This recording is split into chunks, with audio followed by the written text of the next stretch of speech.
ચાલો નમસ્કાર વિદ્યાર્થી મિત્રો, હું રોહિત સુંદરવા ફરી આ એક અગત્યના સેશન સાથે તમારી સાથે આવી ગયો છું.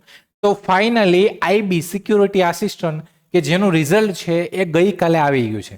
મિત્રો આ એવી ભરતી છે 10 પાસ ઉપર ભરતી હતી અને પહેલી વખત જ્યારથી પણ સેશન કરું છું ત્યારથી વાત કરું છું કે ભાઈ આપણે ક્યારેક કે મોટામાં ને અમુક વસ્તુમાં અમુક એવી ઓપોર્ચ્યુનિટી આપણી સામે આવતી હોય કે જેને આપણે કહેવાય ને કે જાતિ કરી દઈએ ને આપણે એ ફોર્મમાં ભરીએ નહીં, આપણે ખબર ના હોય અને આ વસ્તુ છે જતી રહે ને પછી આપણે ખબર પડે. તો આ એવી જ વસ્તુ અહીંયા થઈ છે. આઈબી સિક્યુરિટી આસિસ્ટન્ટ, આઈબીમાં નોકરી કરવાનો તમને એક મોકો અને 10 પાસ ઉપર સેન્ટ્રલ ગવર્મેન્ટની જોબ. 3 સ્ટેજમાં એક્ઝામ છે. પહેલી જે સ્ટેજ ટાયર 1 લેવાની હતી એનું રિઝલ્ટ આવી ગયું છે.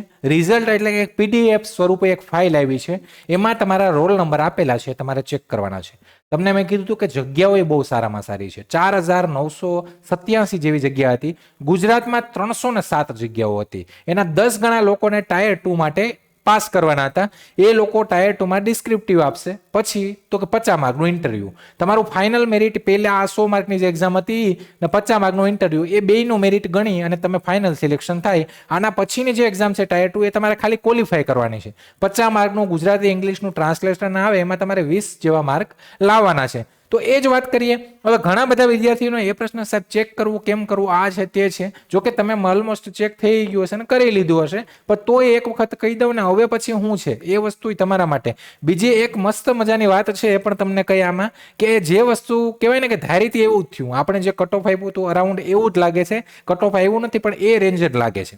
આગળ વાત કરીએ તો આ એની આખી પીડીએફ ફાઇલ આવી છે. 17/12 ગઈકાલે આવી ગઈ છે. અહીંયા તો કે તમારા જે પ્રમાણે સ્ટેટ વાઇઝ આ અગરતલા છે, અગરતલાનું રિઝલ્ટ પહેલે છે એમ બધાની એક સાથે પીડીએફ આપી.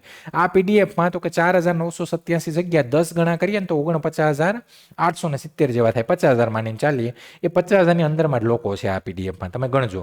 બીજું વાત કરીએ, આમાં અમદાવાદમાં તમે નીચે જશો ને તો આપણે અમદાવાદનું લિસ્ટ આવી ગયું છે ગુજરાતનું. અહીંયા આ બધા રોલ નંબર છે. આ બધા તો કે તેજસ્વી તારેલા છે કે જેણે ટાયર 2 પાસ કરી નાખી છે. હવે આ લોકો તો કે આ લોકો સિલેક્શન માટેની એક સીટ માટે દાવેદાર છે આ બધાય. હવે આ લોકો તો પહેલી વાત કરું તમને કે જગ્યાની વાત કરીએ. આમાં જો મેં તમને કીધું હતું કે ટોટલ જગ્યા આઈબી સિક્યુરિટી આસિસ્ટન્ટની 4987માં આપણે ગુજરાતમાં 307 જગ્યા હતી અને રૂલ પ્રમાણે આના 10 ગણા લોકો પાસ થશે એમ કીધું હતું, 3070 લોકો.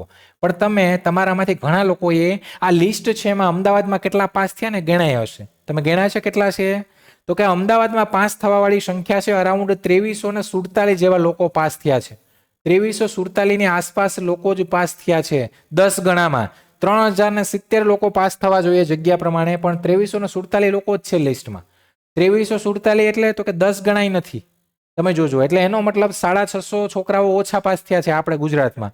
હવે આ લોકોની તો કે આ જે લોકો પાસ થયા, હવે તમારે ચેક કરવા માટે તો કે આ જે પીડીએફ છે એ તમે આઈબી સિક્યુરિટી આસિસ્ટન્ટ ગૂગલમાં સર્ચ કરો રિઝલ્ટ, તોય મળી જાય. આપણી ટેલિગ્રામ ચેનલ છે એમાં પણ છે, તમે ત્યાંથી પણ ડાઉનલોડ કરીને ચેક કરો. સર્ચમાં જઈને તમારો રોલ નંબર નાખશો એટલે તમને ખબર પડી જશે. જો તમારો રોલ નંબર આમાં હોય તો તમે પાસ થઈ ગયા છો. વાત કરીએ તો કે આ જે જગ્યાઓ છે એની ટાયર 1 એક્ઝામ એ 29-30 સપ્ટેમ્બરે લેવાની. સપ્ટેમ્બરના એન્ડમાં એટલે કે ઓક્ટોબર, નવેમ્બરના, ડિસેમ્બરની એટલે કે 2.5 મહિનામાં એનું રિઝલ્ટ આવ્યું. હવે વિધિન આનું મહિના દિવસમાં કે 1.5 મહિનામાં તમારી ટાયર 2 આવી જશે એવી શક્યતાઓ છે. ટાયર 2 એક્ઝામ છે. હવે આન્સર કી 4 ઓક્ટોબરે આપી દીધી હતી. ટાયર 2 જે એક્ઝામ છે એ તો કે આમાં મેં તમને કીધું ટાયર 2 માટે 10 ગણા લોકોને બોલાવવાના હતા, પણ આપણી જગ્યાએ તો અહીંયા 2347 કે 48 જેવા પાસ થયા છે ગુજરાતમાં. તો આ લોકો ટાયર 2 આપશે. ટાયર 2માં શું છે તો કે ભાઈ ટાયર 2 જે એક્ઝામ છે એ તમારી વર્ણનાત્મક રહેશે, એટલે કે ડિસ્ક્રિપ્ટિવ એક્ઝામ હશે, જેમાં 1 કલાકનો સમય આપશે અને આમાં તો કે 50 માર્કનું પૂછશે તમને, જે ક્વોલિફાઈંગ નેચરલ છે, એટલે કે તમારે 50 માંથી 20 માર્ક લાવવાના. એમાં તમારે કંઈ મેરિટમાં આવવા માટે કંઈ નહીં, પણ 20 માર્ક પાસિંગ તમારે માર્ક લાવવા જરૂરી છે, પણ ડિસ્ક્રિપ્ટિવ તમારે લખવાનું આવશે અહીંયા. હવે અહીંયા આગળ વાત કરીએ તો કે આ ટાયર 2માં શું આવશે, શું આવે તો કે આ એક પ્રકારની લેખિત પરીક્ષા છે, ઓફલાઈન મોડ હશે, તમારે લખવાનું હશે. અનુવાદ પરીક્ષા છે, એટલે કે અહીંયા ટ્રાન્સલેશન આવશે. અંગ્રેજીનું ગુજરાતીમાં ટ્રાન્સલેટ કરવાનું અને ગુજરાતીનું અંગ્રેજીમાં ટ્રાન્સલેટ કરવાનું, જેનું તમને તો કે આનો એક વિડીયો છે એ પણ આપણે વિડીયો સેક્શનમાં મૂકેલો છે, તો એ પણ તમે જોઈ લેજો. એમાં મેં બધું કરાવેલું છે, કઈ રીતના શું આવશે, કયા પ્રશ્ન આવે એ બધું. અને અંદાજે તમારે 500 શબ્દોનો અનુવાદ લખવાનો આવે, જે ટ્રાન્સલેશન હોય એ પ્રમાણે જેટલા શબ્દો થાય એનો અનુવાદ તમારે લખવાનો.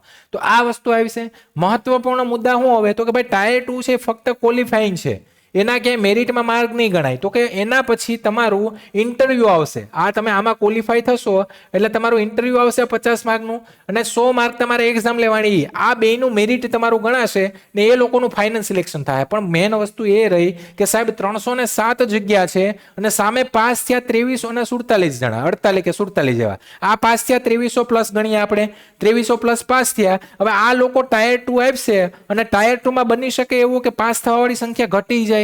ઇન્ટરવ્યુ છે, પછી ઇન્ટરવ્યુ માટે પણ સંખ્યા ઘટે એવું બને. તો પોસિબિલિટી પૂરી છે. એટલે એનો મતલબ કહેવાનો વાત એ છે કે તમે કોમ્પિટિશનમાં છો અત્યારે પાસ થયા તો ભલે તમારે ગમે એટલા માર્ક્સ થતા હોય, નોર્મલાઇઝેશન થયું હશે, વધાયા હશે, ઘટાયા હશે, પણ તમે કોમ્પિટિશનમાં અત્યારે એક્ટિવ છો એટલે મહેનત કરી લેજો. આને ક્વોલિફાય જ કરવાની છે ટાયર 2. પછી ઇન્ટરવ્યુમાં તમે 2-5 માર્ક વધારે લઈ આવશો ને તો એ તમને મેરિટમાં થોડા આગળ લઈ જશે. કેમ કે ઇન્ટરવ્યુમાં પાછા છોકરાઓ કેટલા પાસ, આમાંથી કેટલા ઇન્ટરવ્યુમાં જાય એ પણ જોવું પડશે ને. તો એના માટે તો કે આપણે ખબર છે બધાની, મેં કોમેન્ટોનું બધું વસ્તુ મેં જોઈ છે પ્રીવિયસ સેશનમાં. આપણે ગુજરાતી ઇંગ્લિશ ટ્રાન્સલેશનમાં બધાય આપણા જેવા જ બધાય છે. ઘણા ખરા જેની સારી ગ્રીપ હશે એ તો ફાવી જ ગયા, પણ જેની નથી એને પણ મહેનત કરવાની છે મિત્રો. કેમ કે એક સારી જગ્યા તમારી પાસેથી વહી જાય બાકી તમને અફસોસ થાય. ગુજરાતી ભાષા અને અંગ્રેજી ભાષાનો જે અનુવાદ છે એમાં પ્રેક્ટિસ અતિ આવશ્યક. સમય મર્યાદા અંદર સ્વચ્છ હસ્તલેખન જરૂરી અને અંગ્રેજી ગુજરાતી બંને ભાષામાં સમાન કુશળતા રાખવી પડશે તમારે. કેમ કે બેયના માર્ક્સના અહીંયા પ્રશ્નો પૂછાશે. શું પૂછાશે, શું આવશે, બધા માટેનો વિડીયો આપણા વિડીયો સેક્શનમાં છે. તો પીડીએફ ડાઉનલોડ કરી અને જે લોકોએ હજી પણ ચેક ન કર્યું હોય ટેલિગ્રામમાંથી જોઈ લેજો અને તૈયારીમાં લાગી જજો ટાયર 2ની. ઠીક છે. બાકી પછી તો કે કહેવાય ને ચીડિયા ચૂક ગઈ ખેત, એની જેમ પછી સમય નહીં રહે. અને અહીંયા ઘણા લોકોને તો હજી એ ખબર નથી કે આ ભરતી આવીને જતી રહી. ઘણા લોકોને એ ખબર નથી, પણ તમે છો કોમ્પિટિશનમાં, તમે પાસ થયા છો, તમે એક સીટ માટે દાવેદાર છો. એટલે મિત્રો તૈયારી કરી લેજો. તમારા માટે એક સારી ઓપોર્ચ્યુનિટી છે. આઈબીમાં નોકરી મળે છે, ગુજરાતમાં જ મળે છે. એટલે તમારા માટે એક સેન્ટ્રલ ગવર્મેન્ટમાં અને આગળ પ્રમોશન લેવલથી બધા લેવલથી હારામાં સારું છે.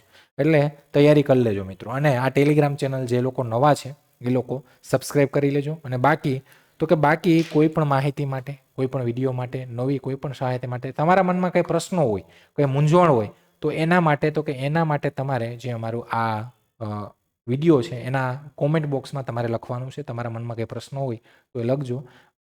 પોસિબલ હશે તો એના આન્સર એટલે કે બને ત્યાં સુધી આપણે આપશું જ. અને બાકી કંઈ પણ મૂંઝવણ, ડાઉટ, ક્વેરી હોય તો હેલ્પલાઇન નંબર તો આપણા છે જ. ઠીક છે. તો આવા જ ઇમ્પોર્ટન્ટ નવા કોઈ સેશન સાથે ફરી આવશું. ત્યાં સુધી રજા લઉં છું. જય હિન્દ, જય ભારત.